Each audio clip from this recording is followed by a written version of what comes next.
Onion சிக்கனும் வந்துட்டு என்னப்பா பிரியாணியும் வந்து நம்மள்ட்ட வந்து ஆர்டர் பண்ணியிருந்தாங்க. ஒரு 120 பார்சல் வந்து பொங்குஸ் வந்து நம்மள்ட்ட ஆர்டர் பண்ணியிருந்தாங்க. அந்த 120 பொங்குஸுக்காக தான் வந்து என்ன பண்ணியிருக்கு அப்படின்னா, இந்த ஆனியன் சிக்கன் வந்து ரெடி ஆகிட்டு இருக்கு.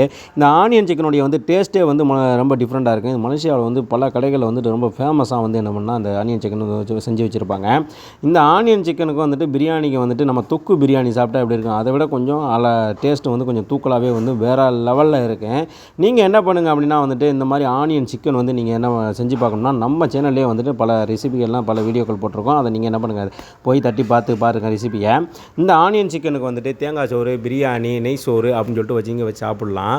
இப்போ இதில் வந்து நம்ம என்னன்னா, நோம்பு டைம் அப்படிங்கிறனால நம்ம உப்பு, புளிப்பு எதுவுமே நம்ம பார்க்க முடியாது, உரப்புலாம் பார்க்க முடியாது. ஆனால் இருந்தாலும் கரெக்டான அளவோடு நம்ம என்ன பண்ணியிருக்கு, போட்டு எடுத்திருக்கு. வாசம் சும்மா அப்போடு தான் வேறு லெவலில் இருக்குது. அதோட வந்து ஒரு அக்காட்ட வந்து என்ன பண்ணியிருந்தேன் அப்படின்னா, டேஸ்ட் பாரு அப்படின்னேன். அதுவும் என்ன பண்ணிச்சு, டேஸ்ட் பார்த்துட்டு செம்மையாக இருக்குது அப்படின்னுச்சு. அந்த அக்கா வந்து கேஸ்ட்ரிக்னால நோன்பு வைக்கல, அதனால